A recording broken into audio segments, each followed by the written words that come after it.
Salve, salve! E aí, só tranquilo na paz de Deus? Cara, hoje a gente vai bater um papo sobre aleatoriedade. E aí, a aleatoriedade realmente existe ou, na realidade, tudo é determinado? Isso acontecer naturalmente, eu não quero ver você chorar. Bom, para a gente discutir isso, primeiro a gente tem que definir um pouco o que é essa aleatoriedade, que já não é algo muito fácil de se definir, porque pensa comigo, o que seria de fato algo aleatório? É algo derivado do caos? Não sei. Beleza, mas o que seria esse caos? Ou melhor, seria algo sem uma relação direta entre causa e efeito? Não sei. Ou algo com um efeito com ausência de causa? Não sei. Ou simplesmente algo que a gente desconhece as causas? Não sei. Tá vendo que esses conceitos, eles ficam muito embaralhados. Então, eu acredito que a gente precisa começar pelo determinismo. Bom, o que é o determinismo? Basicamente, é o que a humanidade acreditou por muito tempo. Que, dada as condições iniciais, a gente consegue prever as condições finais. A gente vê muito isso na escola, por exemplo, com as equações de Newton lá, de velocidade média, que a velocidade média é igual a ΔS sobre ΔT. Então, se eu tiver ΔS, que seria o espaço, né, onde que eu vou percorrer, e a minha velocidade, eu consigo saber em quanto tempo eu vou chegar no final, beleza? Então a gente tem as condições iniciais, a gente consegue prever as condições finais. Esse seria o determinismo. Ok, e agora? O oposto disso seria a aleatoriedade. Então eu tendo o meu caminho inicial, né, que seria o meu ΔS, e tendo a minha velocidade, eu não consigo prever qual que seria o tempo que eu chegaria lá. Isso seria a aleatoriedade. Tá, mas vamos aprofundar um pouco nesse conceito. Pensa comigo, será mesmo que a aleatoriedade existe ou é só uma ausência da gente realmente saber todos os conceitos iniciais? Vou dar um exemplo. Vamos supor que a gente joga uma moeda. Essa moeda, ela pode cair ou no cara ou coroa. Ok, tem como eu prever qual ela vai cair? Cara ou coroa? Bom, teoricamente não. Quer dizer, nem fisicamente, nem na prática, né? Por enquanto. Mas a gente não sabe todas as condições iniciais de fato quando a gente joga uma moeda para cima. Isso que eu quero despertar em você. A humanidade realmente não sabe ainda todas as condições iniciais do que nos cerca. Porque, na realidade, a gente está num aquário. Eu não sei se você sabe. O planeta Terra é um aquário. Então, basicamente, para a gente saber todas as condições iniciais, a gente ia ter que analisar todas as substâncias que estão aqui, no caso nas condições iniciais, para a gente conseguir prever qualquer coisa nas condições finais. Esse seria o determinismo na sua extrema essência, vamos pegar assim. Se a gente soubesse a posição inicial de todos os átomos do universo, a gente conseguiria prever o final dele. Tá, eu posso ter desviado um pouco, mas será que esse desvio já não estava previamente determinado? Eu acho que está começando a ficar um pouco confuso. Então vamos tentar voltar um pouco aqui.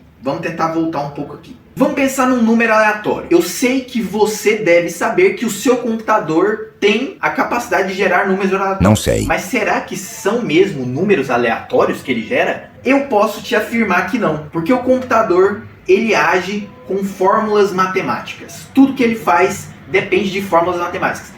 E se o número que foi gerado por meio de fórmulas matemáticas, ele não pode ser aleatório. Simplesmente porque essa fórmula matemática é uma fórmula. Então, o máximo que pode acontecer ele é aleatório pelo número de combinações que é necessário para ele parar de ser aleatório. Basicamente é o seguinte, ele é aleatório por quê? Porque para ele deixar de ser aleatório, você precisa repetir essa fórmula muitas vezes. Muitas vezes que fica inviável para você e até talvez para o processamento do seu computador. E claro que cada vez que vierem computadores mais potentes, essas fórmulas podem ser mais renovadas, porque a cada vez o computador vai poder processar mais números e eles vão deixar de ser aleatórios.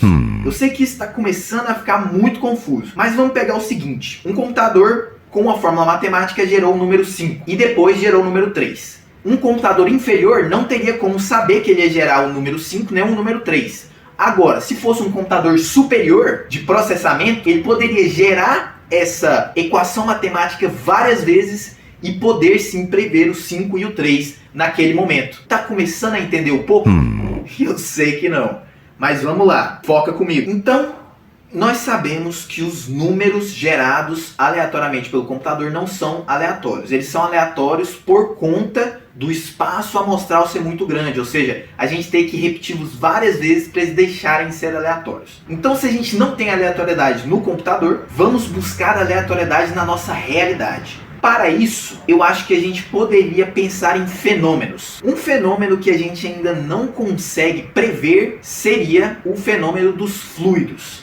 Se eu não me engano, é uma fórmula para a agitação dos fluidos. Movimento browniano, pigmeu. Me perdoe, eu estou meio enferrujado. Mas eu sei que ela ainda não é uma fórmula que consegue prever. Ou seja, a gente tem todas as condições iniciais e não conseguimos chegar nas previsões finais. Ou, com as condições iniciais, 2 valores são obtidos. Vamos pegar assim. Vou te dar um exemplo disso. Vamos pegar lá. Esse exemplo vale para o fluido, mas eu vou trazer para mais simples, que seria o caso da velocidade média. Vamos pegar que eu tenho ali, né, o meu ΔS e a minha velocidade, e eu quero saber meu tempo. Só que eu fazendo essa fórmula, exatamente como ela é, eu obtenho 2 valores. Basicamente é isso que acontece em um fenômeno que a gente não consegue prever ainda e a gente diz que é aleatório. Só que esse fenômeno, ele só é aleatório porque a gente não sabe de verdade as causas iniciais, entende? Então a gente vai começando a criar algumas teorias que na realidade talvez não exista aleatoriedade. Talvez tudo seja determinado. Existe também um outro fenômeno de aleatoriedade que seria degradação atômica. Mas cara, eu vou ser sincero com você que a humanidade ainda não sabe quase nada de física atômica. Beleza? Ou física quântica. Então, nós não podemos afirmar que esse é um evento aleatório. Na realidade, a gente não pode afirmar que nenhum evento é aleatório. Mas, existem alguns eventos que nós podemos afirmar que são determinísticos. E isso começa a dar um clique na cabeça. Porque se tudo está determinado, então existe um propósito para tudo. Então você não é maluco de pensar que possa existir um propósito para tudo. Que tudo na realidade foi pensado antes. Eu sei que esse vídeo ficou um pouco contraditório, possa ter ficado um pouco confuso, mas eu quero na realidade despertar em você o ato de pensar. Eu não vou te dar mastigado nada, entende? Você vai ter que dar esse clique. Realmente existe aleatoriedade? Será que o nosso universo é aleatório? Será que a vida é aleatória? Será que você estar aqui é aleatório? Será que cada ser humano que pisou aqui é aleatório? Hahaha. Uma boa pergunta. Eu acredito que a gente esteja num sistema fechado. Por mais que ele seja muito grande, que a gente tenha aleatoriedade pelo espaço amostral gigantesco, ele acaba sendo fechado. E bom, no geral, eu posso te afirmar que sistemas fechados tendem a ser determinísticos. Ok? Mas como assim sistema fechado? Cara, eu não sei se você sabe, mas se você é um cidadão do planeta Terra, você está em um aquário. Nós estamos num aquário atmosférico. Então pensa que todas as partículas que estão presentes ao seu redor, elas estão conectadas de alguma forma. Logo, esse é um sistema fechado. Então, o universo seria também um sistema fechado. É como uma vasilha de água. Uma vasilha de água seria um sistema fechado, porque alguma coisa que você solta ali na vasilha de água perturba todo o sistema. E basicamente, a Terra funciona da mesma forma, beleza? Porque para você existir, você precisa respirar oxigênio, e o oxigênio está presente em tudo. Temos também outras partículas aí atmosféricas. E todas as partículas que estão presentes no seu corpo, um momento estiveram presentes no ambiente. Já pensou isso, cara? Beleza. Mas eu acho que no final das contas, a conclusão desse vídeo é mais importante que o decorrer dele. Entende? Como assim a conclusão é mais importante que o decorrer? Cara, e aí? A aleatoriedade realmente existe? Ou na realidade tudo está determinado? Será que realmente podemos afirmar que o caos existe? Eu vou te dar o meu posicionamento pessoal. Pessoalmente, eu acredito sim que tudo é determinado. E esse canal é para isso. Eu estou testando a aleatoriedade. Ou talvez não. Na realidade eu não sei. Na realidade não tem como saber. Espero que você tenha me entendido nesse vídeo. E eu espero que esse vídeo te desperte o ato de pensar. Porque é muito fácil você dizer que algo é aleatório sem conhecer todas as condições iniciais, ok? Então tome cuidado com essa frase. Tome bastante cuidado com essa frase. Obrigado e até. Isso acontecer.